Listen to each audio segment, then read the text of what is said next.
Alors le problème, c'est que ça dépend de quel risque on se parle. Si on prend le risque financier, c'est-à-dire la volatilité, l'évolution brutale des prix, ça, clairement, les crypto-monnaies sont risquées. On y reviendra, mais c'est pour cela que lorsque vous investissez, il faut être prudent, mettre une petite portion de son capital, parce qu'on peut faire x5, x10, mais on peut aussi faire moins 80%. De ce point de vue-là, c'est une réponse assez claire.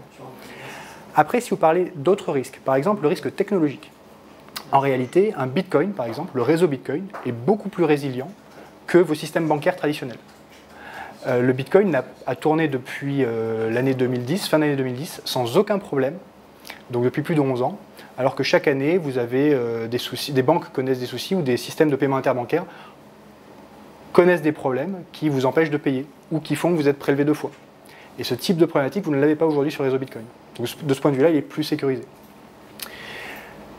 De la même façon, si on considère des pays qui ne sont pas de la zone euro, mais des pays qui ont vu leur monnaie nationale perdre fortement de sa valeur, on peut penser au Liban, à l'Argentine ou au Venezuela, eh bien pour les populations de ces pays, un actif numérique comme le Bitcoin est justement un placement plus sûr.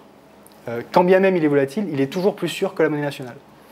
Donc oui, il y a des risques financiers, parfois des risques technologiques, parfois des risques de hack, mais il y a aussi beaucoup d'avantages. Alors, il y a des risques techniques qui sont liés à l'exploitation de failles informatiques. Il y a eu beaucoup de vols, beaucoup de piratage, de détournements, parfois très importants, de sommes en cryptoactifs. Et puis, il y a un risque plus général, qui est le risque de l'absence de prêteurs en dernier ressort. Si vous voulez, il n'y a pas de garantie des dépôts pour les personnes qui utilisent des crypto-actifs. Il n'y a pas non plus comment dire, de prêteurs en dernier ressort qui pourraient venir apporter des liquidités ultimes, comme pour le système financier, lors d'une crise.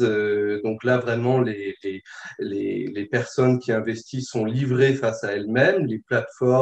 Ni les plateformes, ni bien sûr les cryptoactifs en eux-mêmes ne disposent d'aucun système de garantie. Donc c'est vraiment au risque et péril de chaque utilisateur. Il y a des risques aussi de participer au financement d'activités qui sont parfois illégales.